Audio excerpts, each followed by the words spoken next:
Hi hello പ്രീതാസ് വേൾഡിലേക്ക് സ്വാഗതം. എല്ലാവരും സുഖമായിരിക്കുന്നു എന്ന് കരുതുന്നു. കുറച്ച് ദിവസമായി വീഡിയോ ഒക്കെ എടുത്തിട്ട് ഇന്ന് അല്പം സമയം കിട്ടി, അന്നേരം എടുക്കാമെന്ന് കരുതി.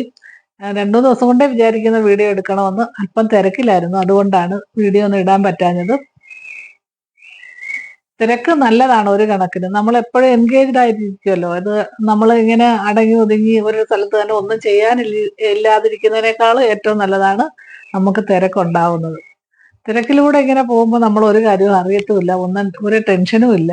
നമുക്ക് ഓരോ കാര്യങ്ങൾ ഇങ്ങനെ ചെയ്തു തീർക്കേണ്ട ഓരോരോ തിരക്കുകളായിട്ട് അങ്ങ് മുന്നോട്ട് പോയി കഴിഞ്ഞാൽ ഏറ്റവും നല്ലതായിട്ടാണെന്നാണ് എൻ്റെ അഭിപ്രായം. ചിലർക്ക് തിരക്ക് ഇഷ്ടമല്ലാത്ത ആൾക്കാരുണ്ട് കേട്ടോ. അവർക്ക് ഇങ്ങനെ ഒരു ജോലി ചെയ്ത് കഴിഞ്ഞാൽ പിന്നെ എവിടെങ്കിലും അങ്ങ് ഇരിക്കണം, കിടക്കണം, പിന്നെ എനിക്ക് വയ്യ യാത്ര ചെയ്യാൻ, എനിക്ക് വയ്യ വണ്ടി കയറാൻ, ഇങ്ങനെ പറഞ്ഞുകൊണ്ടിരിക്കുന്ന ആൾക്കാരും ഉണ്ട്. നമ്മുടെ ഈ തിരക്കിലൂടെ പോകുമ്പോൾ നമ്മളുടെ ജീവിതത്തിൽ പെട്ടെന്ന് സമയം പോകുന്നതും അറിയത്തില്ല. നമ്മൾ ആ ഓരോ കാര്യങ്ങൾ അടുക്കും ചിട്ടയോടെ അങ്ങ് ചെയ്ത് ചെയ്ത് പോവുകയും ചെയ്യാൻ പറ്റും. എന്നിട്ട് നമ്മൾ എപ്പോഴും എനർജറ്റിക് ആയിരിക്കും. എനർജറ്റിക് ആയിട്ടിരിക്കുന്നതാണ് നല്ലത്. എൻ്റെ അഭിപ്രായത്തിൽ തിരക്ക് എനിക്ക് വളരെ ഇഷ്ടമാണ്. എന്തെങ്കിലുമൊക്കെ ചെയ്തുകൊണ്ടിരിക്കണം. ചുമ്മാതിരിക്കുമ്പോഴാണ് നമുക്ക് ഈ നെഗറ്റീവ് ചിന്തകളും നെഗറ്റീവ് കാര്യങ്ങളും ഒക്കെ വരുന്നത്. പിന്നീട് നെഗറ്റീവ് പറയുന്ന ആൾക്കാരുണ്ട്. അവരുമായിട്ട് യാതൊരു വിധത്തിലുള്ള കൂട്ടുകെട്ടും വെക്കരുതെന്നാണ് എൻ്റെ അഭിപ്രായം. നെഗറ്റീവ് പറയുന്നതെന്ന് വെച്ചാൽ നമ്മളിപ്പോ എന്തെങ്കിലും ഒന്ന് ചെയ്യാൻ തുടങ്ങുമ്പോൾ ഉടനെ അതിനൊരു അവർക്ക് ഇഷ്ടമല്ലെങ്കിൽ താല്പര്യം ഇല്ലെങ്കിൽ മിണ്ടാതിരുന്നാ പോരെ. അതല്ല, അതിനെക്കുറിച്ച് എന്തെങ്കിലും ഒരു നെഗറ്റീവ് കമന്റ് പറയും. ഇപ്പൊ ഞാൻ പറയാം, ഡ്രൈവിംഗ് പഠിക്കണമെന്നൊരു കുട്ടിക്ക് ഭയങ്കര ആഗ്രഹം. അന്നേരം നമ്മൾ ഡ്രൈവിംഗ് പഠിക്കാൻ പോവാന്ന് വെച്ചോ, ഉടനെ പറയും, എന്തിനാ ഡ്രൈവിംഗ് പഠിക്കുന്നത്? ഡ്രൈവിംഗ് പഠിച്ചിട്ട് വേണം ഇനി വണ്ടി കൊണ്ടുപോയി അപകടം വരാൻ. പിന്നെ ഈ വന്ന കാലത്ത് വണ്ടിക്കൊക്കെ എന്തൊരു വിലയാ. നിങ്ങൾ ഇനി ഡ്രൈവിംഗ് പഠിച്ച് ഇത്രയും വണ്ടികൾ കിടക്കുമ്പോ എന്തിനാ ഡ്രൈവിംഗ് പഠിക്കുന്നത്? തീർന്നില്ലേ? പിന്നെ ആ പഠിക്കാൻ പോകണമെന്ന് വിചാരിച്ച കുട്ടിയുടെ താല്പര്യം അപ്പോഴേ തീരും. ഞാൻ ഡ്രൈവിംഗ് പഠിക്കാൻ പോയപ്പോഴും ഇതുപോലായിരുന്നു. ഡ്രൈവിംഗ് പഠിക്കാൻ പോയപ്പോൾ അന്നത്തെ കാലത്ത് പിന്നെ ഇത്രയും ഒന്നും ആൾക്കാർ ഡ്രൈവിംഗ് പോകത്തില്ല. പെൺകുട്ടികൾ അപൂർവം കുറച്ചൊക്കെ പോയി തുടങ്ങിയിട്ടേ ഉള്ളൂ. അപ്പോഴും ഞാനിങ്ങനെ ഡ്രൈവിംഗ് പഠിക്കാൻ പോകുമെന്ന് അറിഞ്ഞപ്പോൾ ഒരാളിന്, പിന്നെ ഇനി അതിൻ്റെയും കൂടെ കുറവേ ഉള്ളൂ, വണ്ടിയുടെ മുകളിൽ കൂടെ കയറി ഇനി പോകാത്ത കുഴപ്പമേ ഉള്ളൂ എന്ന് പറഞ്ഞു. അത് കഴിഞ്ഞ് പിന്നെ ഡ്രൈവിംഗ് പഠിച്ച് സ്കൂട്ടിയൊക്കെ എടുത്ത് ഓടിച്ചു തുടങ്ങിയപ്പം ഈ പറഞ്ഞ ആള് തന്നെ പറഞ്ഞു, ഓ നല്ല കാര്യമായി, ഇപ്പൊ ഇയാൾക്ക് അമ്പലത്തിൽ പോകാനും ഓരോ സ്ഥലത്ത് പോകാനും ഒക്കെ ഇത് ഓടിച്ചോണ്ട് പോകുന്നുണ്ട്, എന്ത് നല്ലതാ, വണ്ടി നോക്കി നിൽക്കുകയും വേണ്ട, അതുപോലെ ഓട്ടോയ്ക്ക് പൈസ കൊടുക്കുകയും വേണ്ട എന്ന് പറഞ്ഞ ആൾക്കാരും ഉണ്ട്. അത് കഴിഞ്ഞിട്ട് കാർ ഓടിച്ച് ഇത് മാത്രം എന്താ പഠിച്ചത്, പിന്നെന്താ കാറും കൂടെ അങ്ങ് ഓടിച്ചുകൂടായിരുന്നു. ഇന്ന് കാർ ഓടിക്കും, കാറും ഇപ്പൊ ഓടിക്കുമല്ലോ എന്ന് പറയും.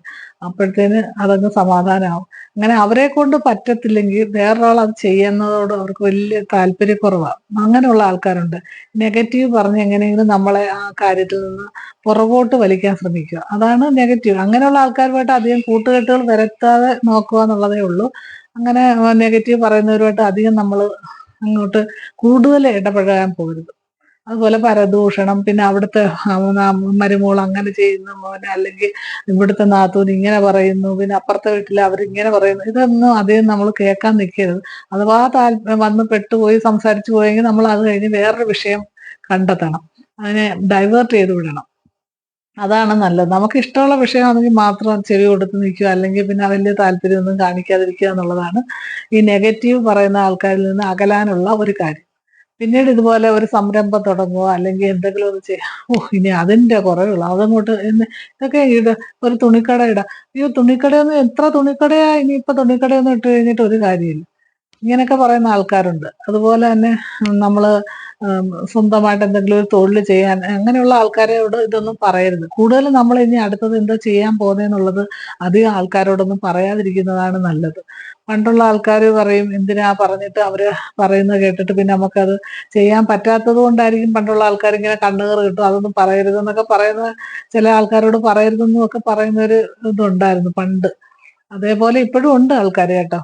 അതുകൊണ്ട് നമ്മൾ എന്താ ചെയ്യേണ്ടത്, ഈ നെഗറ്റീവ് പറയുന്ന ആൾക്കാരുമായിട്ട്, അതുപോലെ നമ്മളെ പിന്നോട്ട് വലിക്കുന്ന ആൾക്കാരുമായിട്ടുള്ള കൂട്ടുകെട്ടുകളും അവരുമായിട്ടുള്ള സംസാരങ്ങളും, അതുപോലെ അവരുമായിട്ട് മെസ്സേജ് അയക്കുന്നതും ഫോൺ സംഭാഷണവും ഒക്കെ കുറയ്ക്കുന്നതാണ് നല്ലത്. പിന്നെ അവരെ നമുക്ക് പെട്ടെന്ന് നമ്മുടെ ജീവിതത്തിൽ നിന്ന് കട്ട് ചെയ്ത് കളയാനും പറ്റത്തില്ല. അപ്പോൾ കുറച്ച് കൊണ്ടുവരിക എന്നുള്ളതേ ഉള്ളൂ. പിന്നീട് അവരെ തന്നെ നമുക്ക് വേണമെങ്കിൽ ബൂസ്റ്റപ്പ് ചെയ്ത്, നിങ്ങൾ ഇങ്ങനെ പറയാതെ നിങ്ങൾ ഇത് ചെയ്ത് നോക്കൂ എന്നൊക്കെ പറഞ്ഞ് നമുക്ക് അങ്ങനെ കൊണ്ടുവരാം. ഈ പറ്റത്തില്ല പറ്റത്തില്ല എന്ന് പറഞ്ഞ് നമ്മൾ ഓരോ കാര്യങ്ങൾ പുറകോട്ട് വലിക്കുമ്പോഴാണ് നമ്മുടെ ജീവിതത്തിൽ ഒരുപാട് പ്രയാസങ്ങൾ ഉണ്ടാകുന്നത്.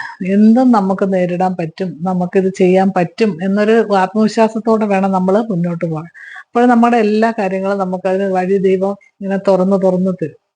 ബുദ്ധിമുട്ടണം, അല്ലാതെ ചുമ്മാ ഇരുന്നിട്ടൊന്നും ഒരു കാര്യമില്ല. നന്നായിട്ട് ബുദ്ധിമുട്ട് പരിശ്രമിച്ചുകൊണ്ടേ ഇരിക്കണം. എന്നാൽ മാത്രമേ നമുക്ക് അത് മുന്നോട്ട് ഇറങ്ങി ചെയ്യാനുള്ള ഒരു ഇത് വരും, കാര്യം ഒരു ഒരു പ്രാപ്തി കൈവരാൻ പറ്റുള്ളൂ. അതുകൊണ്ട് നാം പാതി ദൈവം പാതി എന്ന് പറയുന്നത് നമ്മൾ പരിശ്രമിച്ചുകൊണ്ടിരിക്കുക, നമുക്കതിനുള്ള വഴി ദൈവം കാട്ടിത്തരികയും ചെയ്യും. നല്ല ഈശ്വരവിശ്വാസവും വേണം. ഈശ്വരവിശ്വാസം ഇല്ലാത്തവരാണെങ്കിൽ അവർക്ക് എന്തിലാ വിശ്വാസം എന്ന് വെച്ചാൽ അതുപോലെ വിശ്വസിക്കുക എന്നുള്ളതേ ഉള്ളൂ. എൻ്റെ അഭിപ്രായത്തിൽ നന്നായിട്ട് ഈശ്വരവിശ്വാസം വേണം. ഭഗവാനെ മുൻനിർത്തി വേണം നമ്മൾ എന്ത് കാര്യങ്ങൾ ചെയ്യാൻ. നമുക്ക് തന്നിട്ടുള്ള എല്ലാ നന്മകൾക്കും ഭഗവാനോട് നന്ദി പറയുക. എന്തെല്ലാം നമുക്ക് തന്നിട്ടുണ്ട് ദൈവം. നമുക്ക് 2 കാല്, 2 കൈ, 2 കണ്ണ്, മൂക്ക്, വായല്ല, ഇതൊന്നും ഇല്ലാത്ത ഒരാളുടെ അവസ്ഥ അന്നേരം ആലോചിച്ച് നോക്കണം. ഒരു കൈയോ ഒരു കാലോ ഒക്കെ ഇല്ലാത്തവരെങ്ങനെ ജീവിക്കുന്നത്, അല്ലെങ്കിൽ കണ്ണില്ലാത്തവർ ജീവിക്കുന്നത് എങ്ങനെയാ? നമുക്കിതെല്ലാം ദൈവം തന്നിട്ടുണ്ടല്ലോ. അപ്പോഴും നമ്മൾ അതിനെല്ലാം ദൈവത്തോട് നന്ദി പറഞ്ഞ്, നല്ലൊരു ദിവസം തന്നതിന് ഭഗവാനോട് നന്ദി പറഞ്ഞ്, അങ്ങനെ പോസിറ്റീവായിട്ടുള്ള കാര്യങ്ങളെ കുറിച്ച് ചിന്തിച്ച് നമ്മൾ സമൂഹത്തിന് എന്തൊക്കെ നന്മ ചെയ്യാൻ നമുക്ക് നമ്മളാൽ കഴിയും അത് ചെയ്യുക. അല്ലെങ്കിൽ നമുക്ക് വേണ്ടി എന്തൊക്കെ ചെയ്യാൻ പറ്റുമോ അതൊക്കെ ചെയ്യുക. അതുപോലെ നമ്മളെപ്പോഴും സന്തോഷമായിട്ടിരിക്കാൻ നമ്മൾ ശ്രമിക്കുക. ഇപ്പം ദുഃഖങ്ങളില്ലാത്ത മനുഷ്യരില്ല. ഒരു ദുഃഖം അല്ലെങ്കിൽ വേറൊരു ദുഃഖം എല്ലാവർക്കും കാണും. അതിപ്പോ എത്ര ചിരിച്ചു നടക്കുന്നവരുടെ ഉള്ളിലും എന്തെങ്കിലുമൊക്കെ ദുഃഖം കാണാതിരിക്കത്തില്ല. എന്ന് കരുതി നമ്മൾ അത് തന്നെ ആലോചിച്ച് അയ്യോ എൻ്റെ ജീവിതം ഇങ്ങനെ ആയിപ്പോയി, ഞാൻ ഇനി ഇങ്ങനെ ജീവിച്ചിട്ട് എന്തോ എല്ലാവരും നല്ല ജീവിക്കുന്നു, ഞാൻ മാത്രം ഇങ്ങനെ ആയിപ്പോയി, അങ്ങനെ ഒന്നും വിചാരിച്ചിട്ട് കാര്യമില്ല. നാളെ കുറിച്ചൊന്നും വലിയ ആകുലതയൊന്നും വേണ്ട. ഇന്ന് നമ്മൾ എങ്ങനെ ജീവിക്കുന്നു എന്നതിനെ കുറിച്ച് മാത്രം ചിന്തിച്ചാൽ മതി. നാളെ നമ്മുടെ അല്ല. അത് നാളെ നല്ല ദിവസമായിട്ട് വരുന്നത് നാളെ നല്ല ദിവസമായിട്ട് ഹാപ്പി ആയിട്ട് സന്തോഷമായിട്ട് ഇരിക്കാൻ ശ്രമിക്കുക. അല്ലാതെ നാളെ ഇനിയിപ്പോ എന്തോ ചെയ്യുമെന്ന് ആലോചിച്ച് ഇന്നേ വിഷമിച്ച് കരഞ്ഞിരിക്കേണ്ട കാര്യവും ഇല്ല. പിന്നെ വീട്ടമ്മമാർക്ക് എന്തെല്ലാം സ്വയം തൊഴിൽ സംരംഭങ്ങളൊക്കെ ചെയ്യാൻ പറ്റുന്നതുണ്ടെങ്കിൽ അതൊക്കെ ചെയ്യുക. ഇപ്പൊ തയ്ക്കാൻ അറിയാവുന്നവർ തയ്ക്കുകയോ, അല്ലെങ്കിൽ ട്യൂഷൻ എടുക്കാൻ അറിയാവുന്നവർ ട്യൂഷൻ എടുക്കുകയോ, പാട്ട് പഠിപ്പിക്കാൻ അറിയാവുന്നവർ പാട്ട് പഠിപ്പിക്കുകയോ, അതുപോലെ നമുക്ക് വരയ്ക്കാൻ അറിയാവുന്ന കുട്ടികളുണ്ടെങ്കിൽ നല്ല 10 കുട്ടികൾക്ക് വരയ്ക്കാൻ പറഞ്ഞു കൊടുക്കുകയോ, അങ്ങനെയൊക്കെ എന്തൊക്കെ നമ്മളെ കൊണ്ട് ചെയ്യാൻ പറ്റുമോ, അല്ലെങ്കിൽ സ്വന്തമായിട്ട് ഒരു കട ഇടുകയോ, അല്ലെങ്കിൽ ബ്യൂട്ടി പാർലർ ഇടുകയോ, എന്ത് ചെയ്യാൻ പറ്റാത്ത നമുക്ക് എന്താ ചെയ്യാൻ പറ്റുന്നതെന്ന് നമ്മൾ തന്നെ ആലോചിക്കുക. നമ്മുടെ ഉള്ളിൽ ഉറങ്ങിക്കിടക്കുന്ന കഴിവിനെ നമ്മൾ തന്നെ ഉണർത്തിക്കൊണ്ടുവരിക. പിന്നെ വീട്ടിലെ സാഹചര്യമൊക്കെ ചിലർക്ക് പറ്റത്തില്ല. അയ്യോ അമ്മായിയമ്മ വഴക്ക് പറയും, അല്ലെങ്കിൽ അമ്മായിയപ്പൻ വഴക്ക് പറയും, അല്ലെങ്കിൽ വീട്ടിലെ ഹസ്ബൻഡ് സമ്മതിക്കത്തില്ല, അങ്ങനെയൊക്കെ പറയുന്ന ആൾക്കാരുണ്ട്. അവരോട് പറയാനുള്ളത് നമ്മൾ വീട്ടിൽ തന്നെ ഇരുന്ന് ചെയ്യാൻ പറ്റുന്ന എന്തെങ്കിലുമൊക്കെ കണ്ടെത്തുക.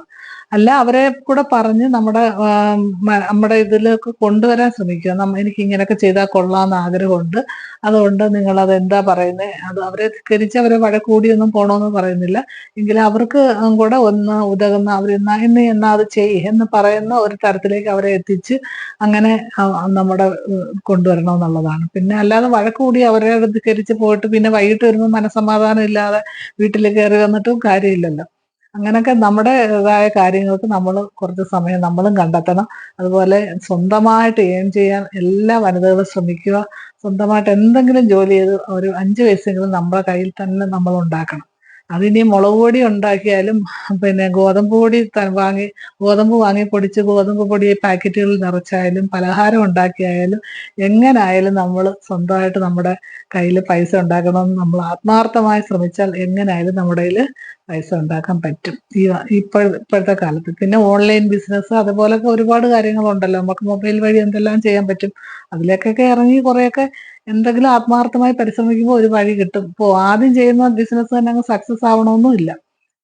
അന്നേരം അടുത്ത ബിസിനസ് എന്താണെന്ന് വെച്ചാൽ ചെയ്ത് അതിൽ ചെയ്യാൻ പറ്റുമെങ്കിൽ അത് ചെയ്യാൻ നോക്കുക. ഒരുപാട് മൂലധനമൊന്നും നിക്ഷേപിക്കാൻ പറ്റാത്ത രീതിയിൽ പറ്റത്തില്ലല്ലോ വീട്ടമ്മമാർക്ക്. അവരെ കൊണ്ടാവുന്ന രീതിയിൽ ചെയ്യാൻ പറ്റുന്ന ചെറിയ ചെറിയ ബിസിനസ്സുകൾ ചെയ്യാൻ പറ്റുമെങ്കിൽ അതൊക്കെ ചെയ്യുക. അങ്ങനെയൊക്കെ നമ്മൾ സ്വന്തമായിട്ട് നമ്മുടെ ജീവിതം മുന്നോട്ട് പോവുക. അങ്ങനെ പോസിറ്റീവായിട്ട് ചിന്തിക്കുക. എപ്പോഴും നെഗറ്റീവായിട്ട് ചിന്തിക്കാൻ ഇരിക്കരുത്. അപ്പൊ എന്ത് ചെയ്യുമ്പോഴും ആൾക്കാർ കുറ്റം പറയാനൊക്കെ ഒരുപാട് ആൾക്കാർ കാണും. ഇപ്പൊ എന്നെ തന്നെ ആണെങ്കിലും ഞാനിപ്പോ ഡ്രൈവിംഗ് പഠിച്ചപ്പം കുറ്റം പറഞ്ഞവരുണ്ട്, അതുപോലെ ചുരിദാർ ഇട്ടപ്പം കുറ്റം പറഞ്ഞവരുണ്ട്, അതുപോലെ യൂട്യൂബ് തുടങ്ങിയപ്പം കുറ്റം പറഞ്ഞവരുണ്ട്. പിന്നെ യൂട്യൂബിലൊക്കെ ഇപ്പോഴും ചെയ്യുന്ന പൈസയൊക്കെ ഒരുപാട് കിട്ടുന്നുണ്ടോ? പിന്നെ ലൈക്ക് അടിച്ചു കഴിഞ്ഞാൽ എനിക്ക് പൈസ കിട്ടുമെന്നും പറഞ്ഞ് ഒരുപാട് പേര് ലൈക്ക് അടിക്കാത്തവരുണ്ട്, കമന്റ് ഇടാത്തവരുണ്ട്. അതൊക്കെ ഉണ്ട്, അങ്ങനെയൊക്കെ ഉണ്ട്. കമന്റ് ഇട്ടാലും ലൈക്ക് അടിച്ചാലും ഒന്നും യൂട്യൂബിൽ പൈസ കിട്ടത്തില്ല. യൂട്യൂബിന് ഒരുപാട് മാനദണ്ഡങ്ങളുണ്ട്. അതെല്ലാം നമ്മൾ മുന്നേറി അങ്ങ് എത്തിയാൽ മാത്രമേ യൂട്യൂബറായിട്ട് പോലും അംഗീകരിക്കത്തുള്ളൂ. അതിന് ഒരുപാട് ചടങ്ങുകൾ, ഒരുപാട് സ്റ്റെപ്പുകളുണ്ട്. അതെല്ലാം കഴിഞ്ഞാലേ പറ്റുള്ളൂ. ഞാൻ അവിടെ ഒന്നും എത്തിയിട്ടില്ല. അതുകൊണ്ട് എനിക്കാരും ലൈക്ക് അടിച്ചില്ലെന്ന് വെച്ചോ, കമന്റ് ഇട്ടെന്ന് വെച്ചോ ഒന്നും എനിക്ക് പൈസ കിട്ടത്തൊന്നുമില്ല. ഞാൻ പിന്നെ എൻ്റെ സന്തോഷം, എനിക്ക് നിങ്ങളോടൊക്കെ കാണാനും നിങ്ങളെ സംസാരിക്കാനും എനിക്ക് എൻ്റെതായ ഒരു ഹാപ്പിനെസ്സിന് വേണ്ടിയിട്ടൊക്കെ ഞാനിതങ്ങ് ചെയ്യുന്നു, ഞാനിതൊക്കെ പറയുന്നു എന്നേ ഉള്ളൂ. അല്ലെങ്കിൽ ഞാനും ബോറടിച്ച് വെറുതെ ഇങ്ങനെ മൊബൈലിൽ നോക്കി വർത്താനമൊക്കെ പറഞ്ഞ് ഇങ്ങനെ നെഗറ്റീവ് കാര്യങ്ങളും ഒക്കെ ചിന്തിച്ചിരിക്കാമെങ്കിൽ എനിക്കും അതൊക്കെ പറ്റും. എനിക്ക് അങ്ങനെ ഇരിക്കാൻ ഇഷ്ടമില്ലാത്ത ഒരാളായതുകൊണ്ടാണ് ഞാൻ ഈ യൂട്യൂബിൽ തുടങ്ങിയതും യൂട്യൂബ് ഇങ്ങനെയൊക്കെ മുന്നോട്ട് പോകുന്നതും. അത് എൻ്റെ ഒരു സന്തോഷം. അതുപോലെ നിങ്ങളും ഓരോരോ സന്തോഷങ്ങളൊക്കെ കണ്ടെത്തി അവരവരുടെ മനസ്സിന് എന്തൊക്കെ സന്തോഷം കിട്ടുമോ, അവർക്ക് ഇപ്പൊ ഒരുങ്ങി നടക്കാനൊക്കെ താല്പര്യമുള്ള ആൾക്കാരുണ്ട്, നന്നായിട്ട് ഒരുങ്ങി നടക്കുക. വീട്ടിലൊക്കെ നന്നായിട്ട് ഒരുങ്ങി നിൽക്കുക. എന്തിനേക്ക് അഴുക്ക് നൈറ്റി ഇട്ട് അഴുക്ക് പാവാട ഉടുത്ത് വീടും അഴുക്കാക്കി തല എണ്ണയും തേച്ച് കുളിക്കാതെ ഇങ്ങനെ നടന്നിട്ട് എന്ത് കാര്യം? വീട്ടമ്മമാരായ നല്ല സ്മാർട്ടായിട്ട് നല്ല നൈറ്റി, നല്ല ഡ്രസ്സ്, നല്ല വീടൊക്കെ നന്നായിട്ട് ഒരുക്കി അങ്ങനൊക്കെ ഇരിക്കണം. അപ്പോൾ നമ്മളിൽ തന്നെ ഒരു പോസിറ്റീവ് എനർജി നമുക്ക് തന്നെ നിറയും. അപ്പോൾ നമ്മൾ തന്നെ അതിലോട്ട് എത്തിച്ചേരാനും പറ്റും. നിങ്ങൾ 10 ദിവസം അങ്ങനെ ഒന്ന് ആത്മാർത്ഥമായിട്ട് ശ്രമിച്ചു നോക്കും. നിങ്ങളുടെ വീടൊക്കെ വൃത്തിയാക്കി നിങ്ങൾ തന്നെ ഒന്ന് രാവിലെ കുളിച്ച് നാമം ചൊല്ലി അങ്ങനെയൊക്കെ ഒന്ന് ഇരുന്ന് നോക്കുമ്പോൾ അറിയാൻ പറ്റും, ഒരുപാട് മാറ്റങ്ങൾ ഉണ്ടാവും. അല്ലാതെ 10 മണി വരെ കിടന്നുറങ്ങി പിന്നെ എണീറ്റ് അടുക്കളയിൽ ചെന്ന് എന്തെങ്കിലും ഒന്ന് ചെയ്യാൻ പറ്റുമോ നോക്കി, പറ്റിയില്ലെങ്കിൽ ഉടനെ കടയിലോട്ട് ഓർഡർ ചെയ്ത് വരുത്തി അങ്ങനെയൊക്കെ കഴിച്ച് തിന്ന പാത്രവും കഴുകിയില്ല, അവിടെ കിടന്ന് അങ്ങനൊന്നും നടന്ന ഒരു പോസിറ്റീവ് എനർജി നമ്മളിലേക്ക് വരത്തില്ല. നെഗറ്റീവ് എനർജി കൂടി കൂടി വരത്തേ ഉള്ളൂ. അങ്ങനൊന്നും വരാതെ നല്ല രീതിയിൽ ചിന്തിച്ച് നമുക്ക് എന്തൊക്കെ ചെയ്യാൻ പറ്റും, ആക്റ്റീവ് ആയിരിക്കാൻ എന്തൊക്കെ ചെയ്യാൻ പറ്റും. ഞാൻ പല വീഡിയോകളിലും പറഞ്ഞിട്ടുണ്ട്, നന്നായിട്ട് നമ്മൾ എപ്പോഴും ആക്റ്റീവായിട്ട് എൻഗേജ്ഡ് ആയിട്ട് ഇരിക്കുക, നല്ല കാര്യങ്ങൾ ചിന്തിക്കുക, നല്ല കാര്യങ്ങളൊക്കെ കേൾക്കുക, അതേപോലെ നമുക്ക് ഇഷ്ടമുള്ള കാര്യങ്ങളൊക്കെ ചെയ്യുക. ഇനിയിപ്പോൾ ആരെയും പേടിക്കേണ്ട കാര്യമൊന്നുമില്ല. നമ്മുടെ മനസാക്ഷിക്ക് തോന്നുന്നു നമുക്ക് എന്താ നല്ലത് ചെയ്യാൻ പറ്റുന്നത്, അത് നമ്മുടെ ആർക്കും ഒരു ദോഷം വരുത്താത്ത രീതിയിൽ നമുക്ക് എന്തൊക്കെ ചെയ്യാൻ പറ്റുമെന്ന് നമ്മൾ ചിന്തിക്കുക, അതിനനുസരിച്ച് മുന്നോട്ട് പോവുക. അതിനകത്ത് ഒരുപാട് പേര് നെഗറ്റീവ് പറയുന്നവരും കാണും, പോസിറ്റീവ് പറയുന്നവരും കാണും. അതൊക്കെ നമ്മൾ ചിരിച്ചുകൊണ്ട് നേരിടുക. ഇപ്പൊ യൂട്യൂബ് തുടങ്ങിയപ്പോൾ തന്നെ എല്ലാവരും പറഞ്ഞു ഇതിനകത്ത് നെഗറ്റീവ് കമന്റ് ഒരുപാട് വരും, അത് വരും, ഇത് ആയിക്കോട്ടെ വരട്ടെ. നെഗറ്റീവ് കമന്റ് വരുന്നത് നെഗറ്റീവ് കമന്റ് അതേ രീതിയിൽ നമ്മൾ എടുക്കും, അത്രേ ഉള്ളൂ. അല്ലാതെ അതുകൊണ്ട് ആരും യൂട്യൂബ് തുടങ്ങാതിരിക്കുമെന്നോ, അതുകൊണ്ട് ആരും യൂട്യൂബിലൊന്നും ഇടാതിരിക്കുമെന്നോ ഇല്ലല്ലോ. ഒരു വാഹനാപകടം ഉണ്ടായിപ്പോയെന്ന് വെച്ചിട്ട് ആരും വാഹനം ഓടിക്കാതിരിക്കുന്നുണ്ടോ? ഇല്ലല്ലോ. അങ്ങനെ അങ്ങ് വിചാരിക്കുക, അത്രേ ഉള്ളൂ. അതുകൊണ്ട് ഞാൻ അങ്ങനെയൊക്കെയാണ് എൻ്റെ സ്വഭാവം. അതുകൊണ്ട് ഞാൻ അതൊക്കെ നിങ്ങൾക്ക് പറഞ്ഞു തന്നതേ ഉള്ളൂ. ഇതില് നല്ല കാര്യങ്ങളുണ്ട്, ഇഷ്ടപ്പെടാത്ത കാര്യങ്ങളും നിങ്ങൾക്ക് കാണും.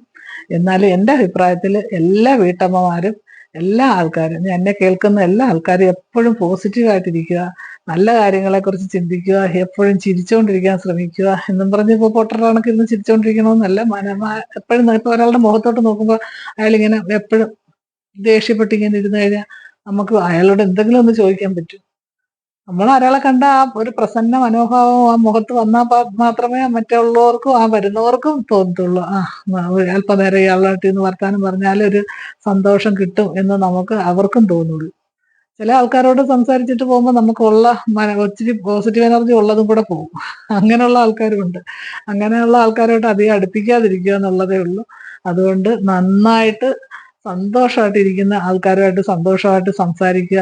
മനസ്സിലുള്ള കാര്യങ്ങളൊക്കെ പറയാൻ പറ്റുന്നതാണെങ്കിൽ പുറത്തുറന്ന് പറഞ്ഞ് ചിരിക്കുക, ചിരിക്കാനുള്ളതെങ്കിൽ ചിരിക്കുക, കരയുള്ളതെങ്കിൽ കരയുക, ഒന്നും മനസ്സിൽ അടക്കി പിടിച്ച് വെക്കാതിരിക്കുക.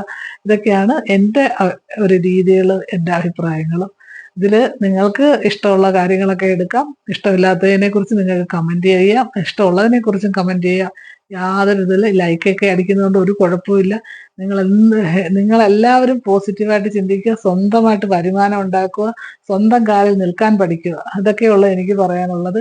എല്ലാ വീട്ടമ്മമാരും അങ്ങനെയൊക്കെ വേണം മുന്നോട്ട് പോകാനെന്നാണ് എൻ്റെ അഭിപ്രായം. ഇന്നത്തെ വീഡിയോ ഇത്രയൊക്കെയുള്ളൂ. ഒരുപാട് വീഡിയോ നീണ്ടു പോകുന്നതുകൊണ്ട് തൽക്കാലം നിർത്തുന്നു. മറ്റൊരു വീഡിയോയുമായി നാളെ കാണാം. ബൈ.